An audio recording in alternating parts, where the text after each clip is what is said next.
నా పేరు నీల, మాది ఏడపల్లి మండలం. మాకు స్టార్టింగ్లో రూపాయి పావులో ఉండే, అప్పుడు ఒక కాలి మధ్య కూరగాయలు మాత్రమే పప్పు ఒకటే పెట్టినాము. ఇప్పుడు 2 గుడ్లు పెట్టాలంటే మాకు ఇబ్బంది అవుతుంది. ఒక గుడ్డు 5 రూపాయలు. మాకు ఇచ్చే స్లాబ్ రేటు 4 రూపాయల 35 పైసలు ఇస్తారు. ప్రైమరీ స్కూల్కు, హై స్కూల్కు 6 రూపాయలు. ఎక్కువ 6 కిలోలు, 8 కిలోలు, 10 కిలోలు కూరగాయలు వేయాలంటారు. కూరగాయల రేట్లు పెరిగినాయి. మాకు ఇచ్చే రేటు మాత్రం తక్కువ ఉంది. 25 రూపాయల కిలో చింతపండు పప్పు ఉన్న టైం పోయింది. ఇప్పుడు 80 రూపాయలు, 100 రూపాయల కేజీ అయింది.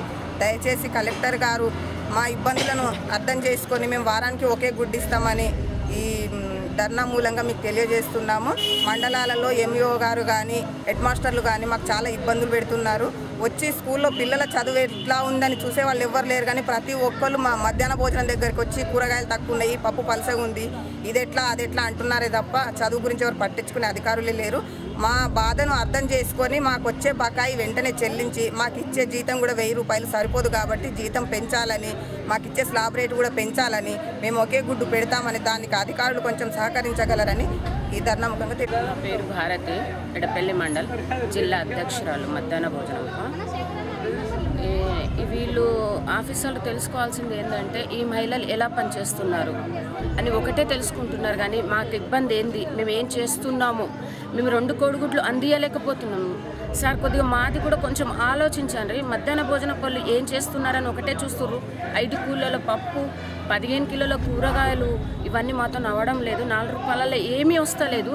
ఒకసారి మీరు కొద్దిగా మా గురించి ఆలోచిస్తే మీకు ఏందన్నది అర్థమైపోతుంది. ఏంటంటే కూలర్ల కంటే హీనంగా ఉంది. మాకు 30 రూపాయలు, రోజుకు 30 రూపాయలు పడుతుంది. మాకు సరిపోవడం లేదు. జీతాలు కూడా 1000 రూపాయలు సరిపోవడం లేదు. పిల్లలకు ఒక్క పిల్లగానికి 10 రూపాయలు ఇస్తే మేము ఒక కోడిగుడ్డు కూడా పెట్టగలుగుతామేమో అని ఆలోచిస్తున్నాము. ఒక పిల్లగానికి 10 రూపాయలు ఇవ్వాలి. బకాయి ఉన్న 3 కోట్ల డబ్బులు తొందరలో మా బాధను అర్థం చేసుకొని తొందరగా విడుదల చేయాలని మేము గవర్నమెంట్ని అడుగుతున్నాము. మేము చాలా ఇబ్బంది పడుతున్నాం. మేము ఉన్నాయన్నీ అమ్మేసుకున్నాము. ఇంట్లో భర్తలతో కూడా చాలా గొడవలు అవుతున్నాయి స్కూల్ గురించి. కొద్దిగా ఆలోచించి మా బాధలు మీరు తెలుసుకుంటారని మిమ్మల్ని మనవి చేస్తున్నాము. మేము ఈ ధర్నా చేసినా కూడా మమ్మల్ని ఎలాంటిది కూడా మీరు ఎలాంటిది మాకు సమాధానం చెప్పలేకపోతున్నారు. పిల్లలు నష్టపోతున్నారు అంటున్నారు, కానీ మేము నష్టపోతున్నాం. మమ్మల్ని ఎవరు చూసుకోలేరు. అదే 10 రూపాయలు ఇవ్వండి, మేము ఒక కోడిగుడ్డే పెట్టగలుగుతాం. 2వ కోడిగుడ్డు మాతో కాదు.